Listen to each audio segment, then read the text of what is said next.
சைரா. என் உயிரின் உயிரானவர்களே, நடப்பவை நன்மைக்கே. நீ நினைத்தால் நீ இழந்ததை பெறுவதற்கு உண்டான அதிகாரமும் அதற்கு உரிய வழிகளும் உனக்கு இருக்கிறது. கொஞ்ச நேரத்துக்கு முன்னாடி ஒரு 30 நிமிஷம் நான் தியானத்துல இருந்த சாயப்பாவுடைய வார்த்தைகளை கொஞ்சம் கவனிச்சு பாருங்க. நீ இழந்ததை பெறுவதற்கு உண்டான அதிகாரமும் அதற்கு உண்டான வழிகளும் உனக்கு இருக்கிறது. வாழ்க்கையில நிறைய இழந்தீங்க. பணத்தை இழந்தீங்க, உறவுகளை இழந்தீங்க, பெயரை இழந்தீங்க, புகழ இழந்தீங்க. இதை எல்லாவற்றையும் நான் மீட்டு தருவேன். யார் சொல்றா? சாயப்பா சொல்றார். சாயப்பாவோட வார்த்தைகளை முழுமையாக கவனிக்கணும். நீ கோடி இழந்தாலும் சரி, இல்ல அதுக்கு மேல இழந்தாலும் சரி, நீ இழந்தது எவ்வளவுன்னு கேட்கிறார். அதை விட கூடுதலா நீ பெறுவதற்கு உனக்கு அந்த யோக்கியதை இருக்குது. உன்னால முடியாது அப்படின்னு நீ நினைக்காத. உன்னால் முடியும்.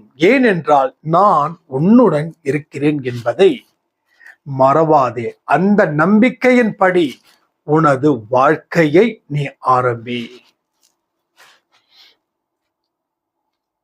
எல்லாமே பாருங்க. இந்த மாயுத்த பயிற்சி நேத்து முடிஞ்சது. இன்னைக்கு ஓணம் ஃபெஸ்டிவல். ரொம்ப சந்தோஷமா இருக்குது. ஒரு தீபாவளி நாள் மாதிரி தான் இன்னைக்கும். முடிவு பயிற்சியில நேத்தோட முடியுது. ஆனா தொடக்கம் ஒரு ஓணம்ன்ற என்னது? ஒரு மகிழ்ச்சியும் ஒரு நம்பிக்கையும் நிறைந்தது தானே அந்த ஓணம். அப்போ நம்ம எதுவுமே ஸ்ட்ராட்டஜி இல்ல பிளானிங் எதுவுமே பண்ணல. இத்தனாம் தேதி ஆரம்பிச்சு இத்தனாம் தேதி முடிஞ்சா அடுத்த நாள் ஓணம் வரும் அப்படிலாம் நம்ம திங்க் பண்ணுமா? நோ. பட் எதேச்சியா நடக்குது. இதற்கு காரணகர்த்தாவா இருக்கிறது யாரு? இந்த டைம் டேபிள போடுறது யாரு? இந்த ஷெட்யூல போடுறது யாருன்னா ஒன்லி ஒன் இஸ் சாயப்பா. அப்போ இந்த 48 நாள் எதுக்கு நீங்க இந்த கடும் பயிற்சியில இருந்தீங்க? எதற்காக இருந்தீங்க? ஏன் பிடிச்சதை கூட சாப்பிடாம இருந்தீங்க? ஒரு ஸ்வீட் சாப்பிட முடியல, ஒரு சிக்கன் மட்டன் சாப்பிட முடியல. எத்தனையோ தியாகத்தை பண்ணோம் 48 விதிமுறைகளை ஃபாலோ பண்ணதால. அப்போ உங்களுக்கு இது சரியான வார்த்தை தான். நீ அடுத்த 48 நாள் பயிற்சி அடுத்த வருஷத்துல ஆரம்பிப்பதற்கு முன் உனது வாழ்க்கையை மாற்றக்கூடிய வல்லமை எனக்கு இருக்குதுன்னு சாய்ப்பா சொல்றார். உன்னை மாற்றுவதற்கும் உன்னை தேற்றுவதற்கும் என்னால் முடியும். நீ மாறிவிடு. அதே இடத்துல நிற்க வேண்டிய அவசியம் என் குழந்தையாய் இருக்கும் உனக்கு இல்லை. உன்னோட வாழ்க்கையை நீ கவனி. உன் வாழ்க்கையை வாழ்ந்து விடு. அதிசயங்களையும் அற்புதங்களையும் ஏற்படுத்துவதற்கு நான் தயாராக இருக்கும் பொழுது எதற்காக வீண் வருத்தமும் கவலைகளும்? முதல்ல இந்த வார்த்தைகளை நீங்க நம்புறீங்களான்னு எனக்கு நான் கேள்வி கேட்கிறேன். நம்புறீங்களா? இதுல எந்த சந்தேகமும் இல்லாமல் நான் நம்புகிறேன் என்று சொன்னவர்கள் தேர்ச்சி அடைந்து விட்டார்கள். கொஞ்சம் யோசிக்கிறவங்க தேர்ச்சியை நோக்கி போறீங்க. யோசிக்காம இருக்கிறவங்க இன்னும் தேர்ச்சி பக்கமே நீங்க வரல. இன்னும் தேர்ச்சி பக்கமே வரல. என்னங்க பண்ணலாம்? என்ன செய்யலாம்? ஏன் நம்பிக்கை வரல அப்படின்ற ஒரு விஷயத்தை பார்க்கலாமா? நம்பிக்கை வராததற்கு 1000 இழப்புகளை நீங்க சந்திச்சதால அவ்வளவு சீக்கிரம் நம்பிக்கைய விதைச்சிட முடியாது. ஏன்னா நீங்க நம்பிக்கையோட வாழ்ந்த நாட்களில் நீங்க உங்களுக்கு நேர்ந்த கொடுமையும் நம்பிக்கை துரோகமும் துன்பமும் காரணமாக அமையும் பொழுது வாழ்க்கையில் வெறுமையும் ஒரு வெற்றிடமும் ஏற்பட்டதுன்னா உங்களால் நான் சொல்லும் வார்த்தையை நம்ப முடியவில்லை. உண்மையா இல்லையா? கமெண்ட் பண்ணுங்க. உண்மையா இல்லையா? நான் எழுந்திருச்சு நடக்க முடியலன்னு ஒரு சாய்ராம் அழுகுறாங்க. 3 வருஷம் படுத்த படுக்கையா இருக்க, எழுந்திருச்சு நடக்க முடியல. எத்தனையோ ட்ரீட்மெண்ட், எத்தனை ட்ரீட்மெண்ட் வேணாலும் இருக்கும். நான் ட்ரீட்மெண்ட்டை குறை சொல்லல, உங்களையும் குறை சொல்லல. ஆனா என்ன செஞ்சிருக்கணும், நம்ம என்ன செய்யாம விட்டுட்டோம்.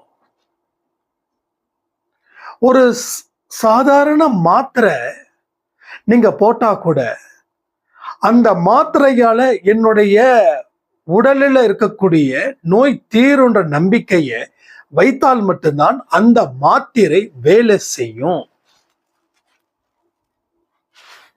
கைராசியான டாக்டர்னு போறோமே, போறோம்.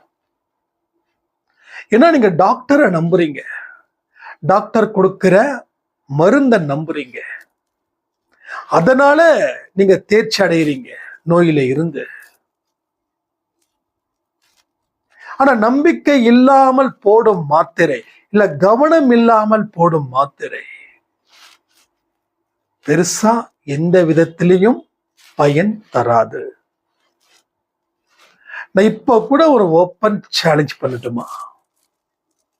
ஒரு மாத்திரை எடுங்க, நீங்க பிபி மாத்திரையோ சுகர் மாத்திரையோ இல்ல வேற ஏதாவது நோய்க்காக நீங்க மாத்திரை சாப்பிட்டீங்கன்னா கூட அந்த மாத்திரைய எடுத்து ஒரு செகண்ட் கண்ணை மூடி,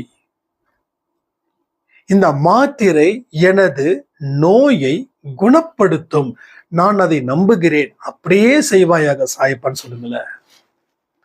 அந்த மாதிரி மாத்திரைய தினமும் போடுங்க. சாரி, தினமும் தான் மாத்திரை போடுவீங்க, சாரி. அந்த மாதிரி ஒரு சின்ன பிரார்த்தனை செய்து அந்த மாத்திரையை போடுங்க. வேற ஒண்ணுமே வேண்டாம், அந்த ஒரே ஒரு வேர்டு தான். அந்த ஒத்த வார்த்தை உங்க வாழ்க்கையோட போக்கையே மாற்றும். கண்டிப்பா ஆரோக்கியமா வெளில வந்துருவீங்க. நான் அடிச்சு சொல்றேன், நான் சேலஞ்ச் பண்றேன். ப்ராமிஸ் பண்ணணுமா? பண்ணணும்னா அதையும் பண்ணிடுறேன். ஸோ என் மேல சத்தியம் பண்ணி சொல்றேன், ப்ராமிஸ். நம்புங்கள், நம்புங்கள். நம்பிக்கையை தவிர வேற எதையுமே தயவு செய்து மனதில் விதைக்காதீர்கள். உங்களால் எல்லாம் முடியும் என்பதை நம்புங்கள். நான் ஒரு பேக்கப் இல்லாம பேசல. பேக்கப்பா இருக்கிறதே சாயப்பா தான், நம்மளுடைய முதுகெலும்பு சாயப்பா. சோ நம்பிக்கையினால் இழந்ததை பெற முடியும். கமெண்ட் பண்றீங்களா? நம்பிக்கையினால் நான் இழந்ததை பெறுவேன். நம்பிக்கையினால் நான் இழந்ததை பெறுவேன். கமெண்ட் பண்ணுங்க.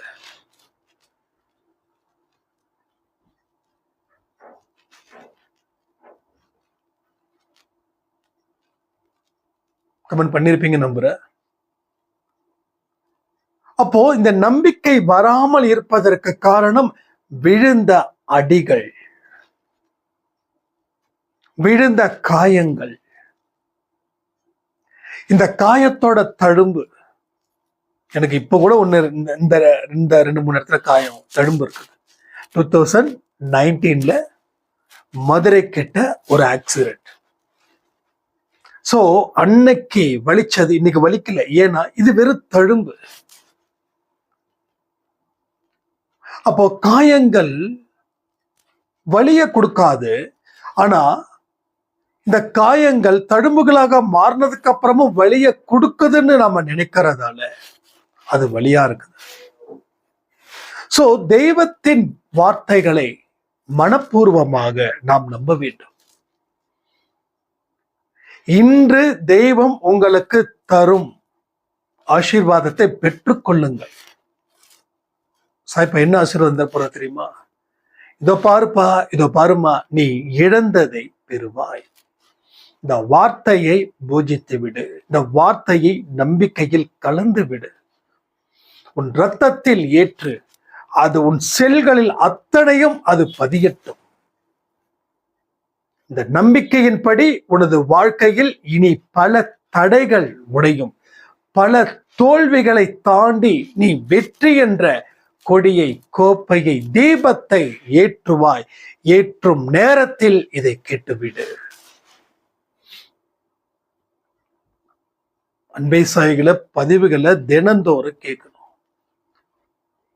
ஆடிக்கு ஒரு தடவை, அமாவாசைக்கு ஒரு தடவை கேட்க கூடாது. ரெகுலரா கேட்கிறவங்களுக்கு தான் அந்த நம்பிக்கை அதிகரிக்கும். நேரத்தை ஒதுக்கி கேட்கறத தவிர வேற எதுவும் இல்லை. ஏன்னா இன்னைக்கு நான் நோயாளியா இருக்கிறேன்னா நான் 3 வேளையும் மாத்திரை சாப்பிட்டுதான் ஆகணும். அப்பதான் என் நோய் குணமாகும். அப்போ அன்பே சாய் உங்களுடைய காயத்துக்கும் நோயுக்கும் மருந்தாக இருக்குதுன்னு ஒரு சாய்ராம் சொல்லியிருந்தாங்க. காயத்துக்கும் மருந்துக்கும் இது ஒரு பெரிய பெரிய ஒரு மருந்து. என்னுடைய பிரச்சனைகள் எல்லாமே பொடிப்படியா தெரியுது. இதை நான் என்னன்னு சொல்லுவேன்னு எனக்கு தெரியல. ரொம்ப ரொம்ப ரொம்ப ரொம்ப பெருமையா இருந்தது. நம்ம அன்பே சாயப்பாவிற்கு அந்த பெருமைகள் எல்லாம் போகட்டும். நான் இந்த பதிவை கேட்டு முடிச்சிட்டேன்னா நான் பாட்டுங்க வேலையை பார்க்கணும். நம்ம இந்த பதிவுல சொல்லிட்டோம், அதை பண்ணிட்டோம், அந்த மாதிரி ஒரு தாட் எனக்கு வரல. அதனால நீங்க எனக்கு கொடுக்கக்கூடிய கிரெடிட் நான் அப்படியே ஃபார்வர்ட் பண்றேன் நம்ம சாயப்பாவிற்கு.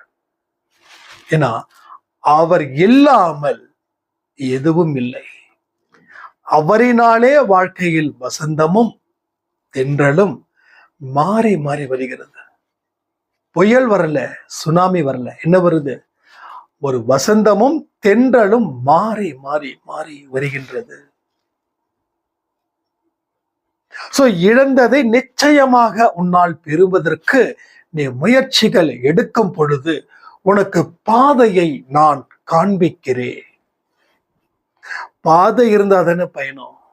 பாதை இல்லாத இடத்துல பயணம் எப்படி பண்ண முடியும்?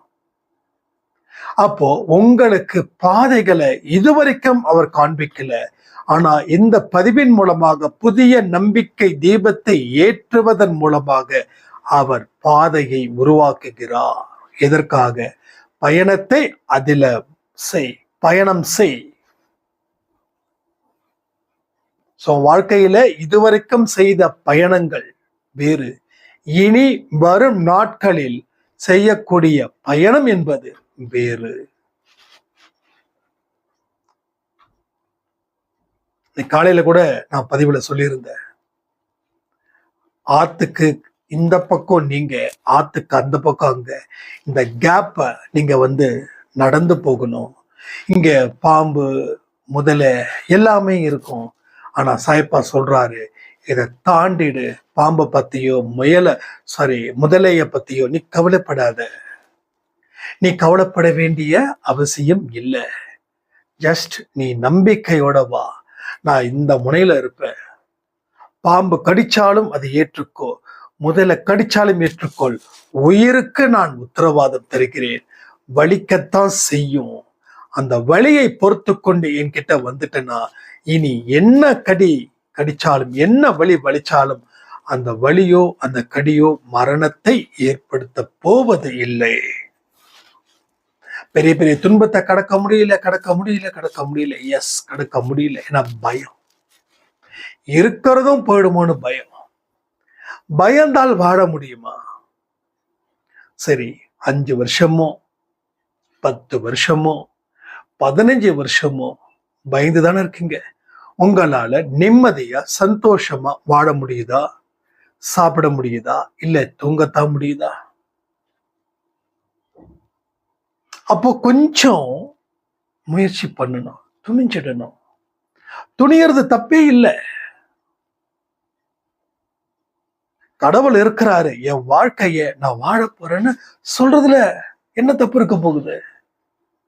சோ தப்பே இல்லை.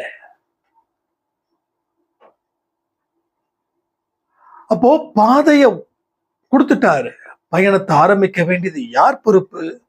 அன்பே சாய் குடும்பத்துல இருக்கக்கூடிய உறவுகள் இதை நிச்சயமாக புரிந்து கொள்ள வேண்டும். சாயப்பா எனக்கு ஒண்ணுமே செய்யலன்னு நீங்க சொல்றீங்களே, சாயப்பா உங்களுக்கு செய்ய காத்துக்கிட்டு இருக்க நான் சொல்றேன்.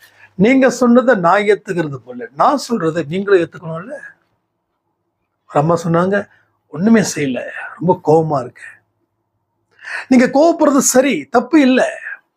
ஆனா கொஞ்சம் புரிஞ்சுக்கிட்டு கோவப்பட்டா நல்லது தானே. ஏன் அவர் உங்களுக்கு எதுவும் செய்ய மாட்டாரு அப்படின்னு பெரிய பாவம் பண்ணிட்டீங்க? சொல்லுங்களேன் பார்க்கலாம். எல்லா மனுஷங்களும் பாவங்கள் செய்தவர்கள் தான். நம்ம மட்டும்தான் பாவம் செஞ்சிடலாம்? எல்லா மனுஷங்களும் யாராரு எந்த அளவுல பாவத்தை செஞ்சாங்களோ அவர்கள் அதற்கு உரிய தண்டனையை அறிவிப்பார்கள். இது உங்களுக்கே தெரியும். தண்டனை அதிகன்றதால தண்டனையை நிறுத்தி வைக்க முடியாது. நீங்க சாயப்பாவை வணங்குங்க, வணங்காம போங்க. ஆனா தண்டனையை பெறுவதை தாண்டி வேற எதுவுமே இல்லை இந்த வாழ்நாளில். அப்போ கடவுள் இருக்கும் பொழுதே அந்த தண்டனையை அனுபவிச்சிருங்க. இப்போ அவரோட பார்வை என் மீது இருக்கும்போது நான் இந்த நேரத்துல என்னுடைய தண்டனையை அனுபவிக்கிறது புத்திசாலித்தனம் நான் நினைக்கிறேன். ஒருவேளை அவர் என் மீது பார்வை இல்லைன்னா தண்டனை இன்னும் அதிகரிக்குமே. கண்ணுக்கு தெரியாத எத்தனையோ கொள்ளை நோய்கள், மாயை, பிசாசு, பேய் என்னவோ அத்தனை இடத்துல இருந்தும் அவர் காப்பாற்றி கொண்டிருக்கிறார். அவ்வளவு இடத்துல இருந்து காப்பாத்திட்டு இருக்காரு. இப்ப வரைக்கும் நான் சொல்றேனே, கண்ணுக்கு தெரிஞ்சதை மட்டும் நாம நம்புறோம். கண்ணுக்கு தெரியாத எத்தனை விஷயங்களும் இருக்குது வாழ்க்கையில, நமக்கு தெரியாது. நமக்கு தெரியாதுன்றதுக்காக அது இல்லைன்னு ஆயிடாது இல்ல. யாராவது பின்னாடி போயிடலாம், அவர் ஒன்றும் கொடுக்கல, அவர் ஒன்றும் காப்பாத்தல அப்படின்னு நினைச்சு பேக் போயிடாதீங்க. அவருடைய பார்வையில இருக்கும் பொழுதே தண்டனையை பெறுவது புத்திசாலித்தனம். நீங்க யோசிச்சு பாருங்க. நான் இதை சொல்லி நீங்க அதை கேட்கணும்னா இல்லை, ஒரு பதிவையும் முழுமையாக கேட்டுட்டு யோசிச்சுட்டு அதற்கு பிறகு நீங்க கமெண்ட் பண்ணுங்க, தப்பே கிடையாது. சோ பிரார்த்தனையும் நம்ம இன்னும் அதிகரிக்கணும். சாராம் சொன்னாங்க, தயவு செய்து இந்த பிரார்த்தனை நேரத்தை மறுபடியும் கொடுங்கல, உங்களுக்கு புண்ணியமா போகும். நீங்க அந்த அளவுக்கு கேட்க வேண்டாம நீங்க சொல்லுங்க, நீங்க ஆணையிடுங்க, நம்ம செய்யறோம். எனக்கு என்ன ஒரு பிரச்சனை அப்படின்னா, பிரார்த்தனை நேரம் பண்றது தப்பு இல்லை. நம்ம ரெகுலரா அட்லீஸ்ட் ஒரு 10 பேர் 15 பேருக்கு பிரார்த்தனை செஞ்சா பரவாயில்ல. நீங்க என்ன பண்றீங்கன்னா, பிரார்த்தனை நேரத்துக்கு முடிஞ்சதுக்கு அப்புறம் ஆடியோஸ் கொடுக்குறீங்க, எனக்கு இந்த ப்ராப்ளம் இருக்கு, அந்த ப்ராப்ளம் இருக்கு. சோ நாளைக்கு கண்டிப்பா பிரார்த்தனை நேரம் பண்ணிடலாமா? ஒவ்வொரு நாள்ல 8 மணிக்கு இந்த கமெண்ட் செக்ஷன்ல உங்க பிரார்த்தனைகளை நீங்க தயவு செய்து சொல்லிடுங்க. ஒவ்வொரு நாளும் காலையில 10 மணிக்கு நம்ம பிரார்த்தனை பண்ணுவோம். சரிங்களா? நாளை ஸ்டார்ட் பண்ணிடலாமா? ஓகே, நீங்க ஓகேனா நான் ஓகே. நம்ம அன்பே சாய் குடும்பத்துல என்னைக்கும் எல்லாமே கிடைக்கணும். இப்ப நீங்க ஒரு பிரார்த்தனை வைக்கிறீங்கன்னா மறுபடியும் அடுத்த 14 நாளுக்கு அப்புறம் தான் அடுத்த பிரார்த்தனை வைக்கணும். என்ன தொடர்ந்து பிரார்த்தனை வைக்க கூடாது, அதை புரிஞ்சுக்கணும். நாம ஒரு தடவை பிரார்த்தனை பண்ணிட்டோம் அப்படின்னா அந்த பிரார்த்தனை உங்களுக்கு பலிக்க போகுது, அதற்கு உண்டான வழிகள் திறக்கப்படுகிறதுன்னு நீங்க முதல்ல நம்பணும். கரெக்டா 10 மணிக்கெல்லாம் பிரார்த்தனை நேரம் உங்களுக்கு ரெடி ஆயிடும். சாய் குரல் இல்லை, ஓகேங்களா? விஷ்ணு சாய் அந்த சேனல் இருக்கு இல்லையா, அவர் பேசுறாரு இல்லையா, அந்த சேனல்ல தான் பிரார்த்தனை நேரம் ஒவ்வொரு நாளும் காலை 10 மணிக்கு.